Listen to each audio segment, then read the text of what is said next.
안녕하십니까. 2023년 9월 28일 최병무의 팩트 시작하겠습니다.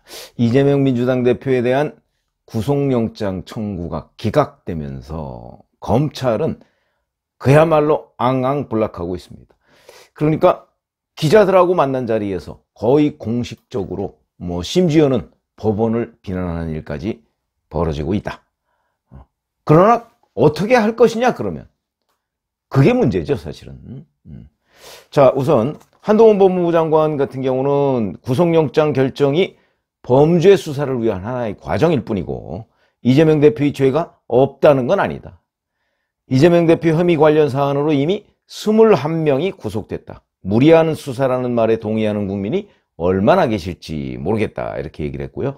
이원석 검찰총장은 정당 대표라는 지위에서 방어권을 보장해 주는 것이 주안점이 됐다고 생각한다. 정말 드라이하게 논평을 했습니다.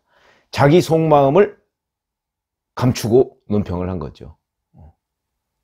그 속은 얼마나 타들어갈까 우리가 충분히 짐작할 수 있는 대목이고, 자, 백현동 배임 문제를 수사했던 서울중앙지검 관계자는 이 대표는 공직선거법 위반 사건에서 우의증 교사를 했고 허위 증언을 강요해 치밀하게 무죄를 받았다.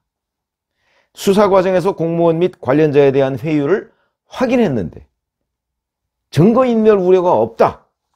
이렇게 한 건 현직 정당 대표 신분을 고려한 정치적 고려가 있었던 게 아닐까 생각한다. 정치적 결정이다 이거죠. 백현동 사건도 담당 공무원 등이 이른바 방침결제, 이 방침결제라는 게 뭐냐면 이러이러한 방침이니까 공무원들과 성남시에서 공무원 생활 계속하려면 알아서 해라 이런 거죠. 이에 대해 진술한 바 있다. 시장의 직접적인 의사결정이 있어야 한다. 이건 어제 제가 말씀드린 거하고 똑같죠. 성남도시개발공사를 이 백현동 개발 사업에서 배제하느냐 배제하지 않느냐는 거에 대한 이재명 대표의 관여가 의심스럽다, 상당한 의심이든 그건 말이 안 된다고 제가 말씀드렸죠. 이 판사가 그렇게 얘기했는데 그건 말이 안 된다. 왜냐면 그거 관여를 결정하거나 또는 배제할 수 있는 거는 권한이 이재명 성남시장한테 있는데 뭘 그걸 관여했을 거라는 상당한 의심이 듭니까? 이재명 대표가 관여 안 했으면 배제가 안 되는 거고 관여를 했으면 배제가 되는 건데 그건 배제가 됐다는 사실 자체가 관여했다는 거를 100% 입증하는 거다. 그런데도 의심이 드나 어쩌고 이렇게 얘기를 했습니다. 그런 부분을 제가 어저께 지적한 바로 그 부분을 가리키는 겁니다. 관련 공문서와 관련자 진술이 직접 증거가 아니라면, 그러면 녹취한 수준이 아니면 직접 증거로 인정받지 못하는 것 아닌가 하는 생각이 들 정도다. 그 다음에 수원지검에서는 이제 쌍방울 대북송금 문제와 관련해서 수사를 했죠. 그 관계자는 이렇게 얘기합니다.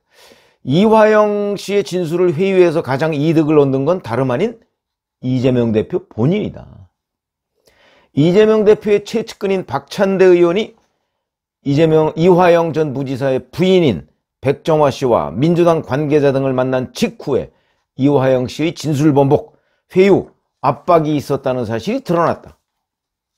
검사 생활을 하면서 끈질기게 한 것, 이게 이제 회유한 거다는 거죠. 거의 못 봤다. 대납의 수혜자가 이재명 대표라 당연히 알 수밖에 없는 상황이고 이화영과 김성태의 진술도 있어서 충분히 혐의가 소명된다. 이화영 진술의 임의성을 인정했다면 이거는 영장전담판사가 인정했습니다. 그러면 그 부분을 더 적극적으로 봐줬으면 하는 아쉬움이 있다. 더 이상 뭘 어떻게 입증을 하라는 건가? 조폭 두목이 꼭 칼을 쥐어주고 살해를 지시해야 지시인 거냐? 이렇게까지 엄청나게 격앙된 반응입니다. 이 반응을 그대로 뒤집어 보면 자, 영장 재청구하자. 재청구해서 한번 승부를 보자. 이런 기류가 검찰에 없는 게 아니라고 합니다. 있죠, 당연히. 자, 이 구속영장 기각 전에 검찰에서는 영장 재청구는 없다고 얘기를 했습니다. 그런데 이거는 그거는 구속영장 기각 전의 얘기죠. 그럼 지금 검찰의 기류가 어떠냐? 영장 재청구하자는 의견이 꽤 있다고 제가 알고 있습니다. 재청구해서 자 정말 녹음 파일이 있어도 인정하지 않는, 우이준 교사는 녹음 파일이 있는 거 아닙니까? 물론 그 부분에 대해서는 범죄 혐의가 소명된다 이렇게 얘기를 했지만 그 수준이 아니면 증거인멸 우려를 우리가 인정하기 어렵다. 그 수많은 증거인멸 우려에 대해서 법원이 인정을 하지 않았기 때문에 단정할 수 없다. 이렇게 단정하면 다 유죄죠. 벌써 유죄로 끝나죠, 재판이. 단정하면. 구속영장 실질심사라는 것은 제가 법조를 취재를 해보면 그거는 단정할 수 있는 상태가 아니고 구속수사를 해야 될 상태. 그냥 풀어주면 증거인멸을 또 시도할 가능성이 대단히 높기 때문에 사안이 중대하고, 그러니까 구속수사를 해야 된다는 의미지 단정하면 유죄라니까. 유죄. 단정할 수 있을 정도면 그 뭐 재판 뭐하러 합니까? 유죄인데.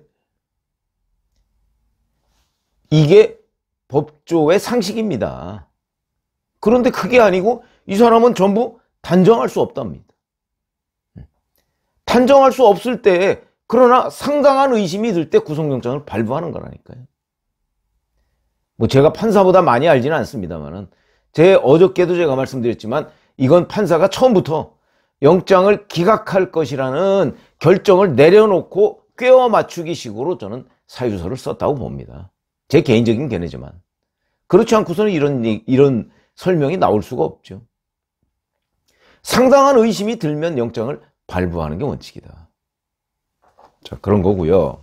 자, 그래서 이제 지금 영장이 기각되고 난 이후에 재청구 문제에 대해서 검찰이 재청구는 없다 이렇게 확답을 하지 않습니다. 이거는 아마 그 내부의 재청구 기류 뭐 이런 것들을 감안한 다분히 이제 좀 수위 조절용 발언이라고 보고, 자, 그러면 이제 추석 연휴가 끝난 뒤에 서울중앙지검과 수원지검의 그동안의 여러 가지의 정황들을 한번 재점검해보고 정말 영장 재청구는 할 수 없는 거냐 하는 거를 저는 분석할 거라고 봅니다. 그런데 여기에 중요한 변수는, 자, 법률적으로는 한동훈 법무부 장관 얘기가 맞습니다. 뭐 영장 기각됐다고 해서 죄가 없다, 앞으로 재판하지 않는다, 이건 아니거든요. 불구속 기소해서 나중에 1심 또는 2심에 가서 법정 구속되는 경우 많습니다. 그렇기 때문에 뭐 구속은 유죄고 불구속은 무죄다, 법률적으로는 뭐 아무 의미 없는 얘기다.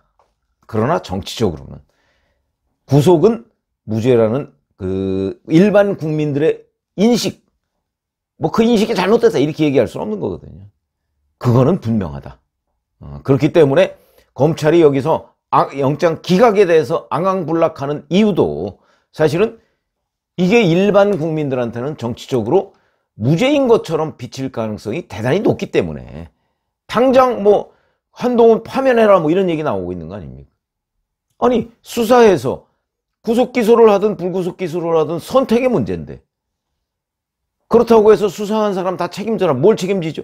만약에 이게 최종적으로 가서 무죄가 나온다면, 대법원까지 가서, 그렇다면 한동훈 법무부 장관 총지휘자, 검찰총장 책임져라 이렇게 충분히 얘기할 수 있죠.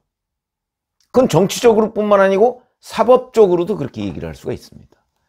그러나 이게 나중에 최종적으로 가서, 더군다나 우이준 교사는 이 유창훈 판사조차도 범죄 혐의가 소명된다고 했으니까 그 부분에 대해서 어떤 식으로든 어떤 선고가 나올 거거든요. 뭐 징역형 집행유예가 됐든 뭐 벌금이 됐든 뭐가 됐든 나올 거거든요. 그러니까 이게 무죄가 나올 확률은 없습니다. 그러면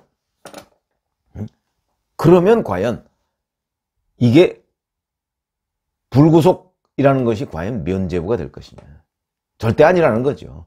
그러나 그거는 법률적인 의미고, 정치적으로는 면죄부인 것처럼 비친다 하는 부분을 부인해서는 안 된다. 저는 그렇게 봅니다. 그러니까 이건 정치행위라는 거죠. 근데 그거와 마찬가지로 바로 이재명 대표에 대한 구속영장을 재청구할 것이냐, 그런 기류가 검찰에 있는데 그거는 그야말로 법률적인 의미고요. 정치적인 의미를 여기에 가미해서 판단을 해본다면 이재명 대표에 대한 구속영장을 재청구한다는 것은 그야말로 이번에 안 되면 검찰 문을 닫는다, 뭐 거의 이런 각오가 없이는 불가능하다는 겁니다.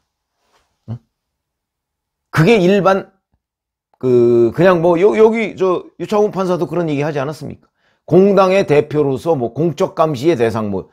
그래서 제가 그거는 그럼 정치적 고려 아니냐, 제가 그런 말씀을 드린 적이 있는데, 그것처럼 정당의 대표이기 때문에, 그것도 제1야당의 대표이기 때문에 이 영장을 재청구한다는 사실은 그야말로 만약에 진짜 만에 하나면 얼마나 확률이 낮은 겁니까? 0.001% 뭐 이 정도 되는 거 아니겠습니까? 그렇게라도 영장이 기각될 확률 있거든요. 영장 발부 확률이 100%, 그렇게 장담할 수 있는 건 세상에 아무것도 없습니다. 근데 그 정도라도 나왔을 경우에 정말 검찰 문 닫을 수 있느냐? 불가능하죠.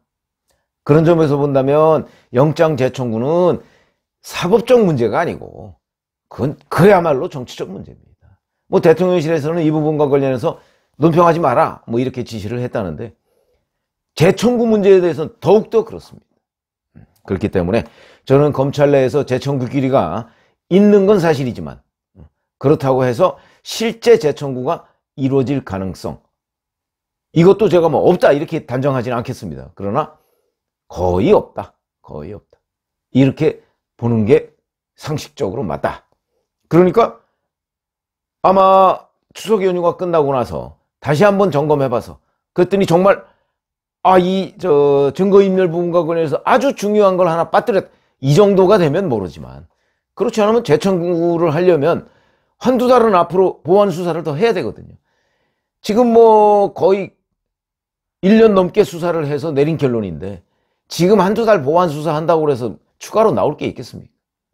더군다나 이미 검찰의 기세는 정치적으로 볼 때 꺾였다, 이렇게 볼 수 있기 때문에 이거 재청구의 가능성은 거의 없다. 그러니까 이대로 불구속 기소가 된다고 봐야 하는 게 맞고, 그러나 검찰이 정말 배전의 노력을 해야 되겠다라는 생각으로 수사는 계속할 겁니다. 보완 수사는. 왜냐하면 재판을 해야 되니까. 그리고 앞으로 이제 공판 준비기를 거쳐서 본 재판에 들어갈 경우에 이제 이 수많은 증거인멸의 정황들, 이런 것들이 이제 법정에서 지금보다 훨씬 더 치열하게 다투고 그것이 그대로 저는 기사화될 거라고 또 봅니다. 이것도 이재명 대표로서는 그 수많은 증거인멸의 정황이 언론에, 그때는 공개재판이니까 그대로 보도가 될 경우 그거 감당하는 것, 그때는 총선 직전입니다. 그렇게 쉬운 일은 아닐 것으로 보인다. 더군다나 이 재판, 대장동 배임 문제, 성남 FC 문제, 선거법 위반 다 하려면 적어도 일주일에 이틀 내지 사흘, 이 정도는 서초동에 가서 살아야 되는데, 그 상황으로 총선을 지휘하고 본인 4월 총선에 출마하고 과연 감당할 수 있을까? 뭐 이런 부분도 뭐 제가 걱정할 일은 아니지만 감당할 수 있을까 하는 의문이 드는 건 사실이다. 근데 그런 거 저런 걸 다 떠나서 제일 중요한 거는 이런 점에 대해서 일반 유권자들이 어떻게 생각할 것인가. 아마 여론조사가 곧 나올 것이고요. 실제 일주일에 두세 번 재판을 하는 상황이면 아마 거의 그 몇 달간은 거의 이재명 대표 재판 얘기로 모든 언론이 다 아마 블랙홀처럼 보도를 하게 될 겁니다. 그런 상황에서 민주당이 내년 총선을 치러야 한다. 어마어마한 리스크죠. 어마어마한 리스크입니다. 그걸 이재명 대표는 지금 당분간은 작은 승리에 도취해서 이겼다 생각을 할지 모르지만 앞으로의 6개월 남짓, 이 부분이 아마 실제 구체적으로 계산을 해보면 그거 그렇게 간단한 일 아닐 거라고 생각을 하고, 검찰 아마 결국은 눈물을 머금고 불구속을 할 것으로 보인다, 이렇게 설명을 드리겠습니다. 고맙습니다.